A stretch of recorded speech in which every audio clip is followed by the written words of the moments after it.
This title is narrated with virtual voice, computer-generated narration for audiobooks. The Van Halen That I Knew by John Stix. Introduction. The call came in from Japan. I didn't know it yet, but I was about to get lucky. The year was 1978. The caller from the Japanese rock magazine player was telling me that they had set up an interview for me with Van Halen. Ben Morrison? I said. No, Van Halen, was the reply. And so it was I would have the first of many conversations, over many years, with one of the most remarkable rock musicians to walk the earth. My first impression was that Eddie was a kid just having fun. The fact that he was otherworldly as a guitar player was a gift he saw no need to analyze. He loved music, he loved playing guitar, so he worked on it, but his creativity flowed from a river that remains hidden to most of us. He didn't see the finished picture, he just painted with his instrument. It's fans of rock music who were blown away by the end result. I would spend years coming at him from every angle, trying to get him to explore his creative source, only to end up where I began. It was a familiar refrain for him to say something like, "I don't consider it work." You don't work music, you play music. Like I said, I was lucky enough to be invited into his playground on numerous occasions. And for a brief moment along the way, I was once even a confidant. It was during the 1988 Monsters of Rock tour in Washington State.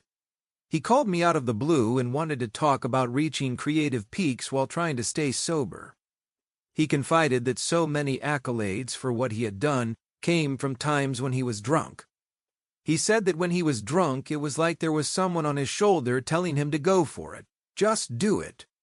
And that now that he was sober, he was finding it harder to just let go, be in the moment, and forge ahead into the unknown. I remember telling him that he actually had more influential recordings than his hero, Eric Clapton. Clapton had the Beano album with John Mayall, 3 Cream albums, and Layla. But nothing monumental past Layla, and Van Halen was still on a creative roll. He should be proud that he had not been lazy and had not given into the business of music over the joy of playing music. He was still on top and not resting on his past. So here you have most of my conversations with Ed, up through Balance, including a listening room interview, which never saw the light of day. In a listening room interview, I play other people's music for musicians as a way to get them to talk about themselves. I've also included a listening room from David Lee Roth and an interview with Alex Van Halen on working with his brother in the band. There's a bit of history from Michael Anthony and Sammy Hagar on the For Unlawful Carnal Knowledge recording. There you have it, the Van Halen that I knew. Enjoy. Eddie Van Halen in the listening room. Ed was always honest, and when commenting on other people's music and playing would hold no punches back. And at the time we did this, he thought some of the people he talked about would be angry at him, and he didn't want that. I said it will only come out in Japanese, but he didn't care. He wasn't looking to stir that pot. Limehouse Blues, Chet Atkins and Les Paul, Guitar Monsters, Eddie, excellent. John, it was excellent. Why? Musicianship, and besides that, I can't play like that. But you respect a guy who plays like that. Oh, definitely. I mean like Segovia type of playing, Segovia, the guy who invented Spanish guitar. On the second LP I did Spanish Fly, except I didn't finger pick. I cannot finger pick. It's just like slide. I never played slide until Could This Be Magic? On our new album, Women and Children First.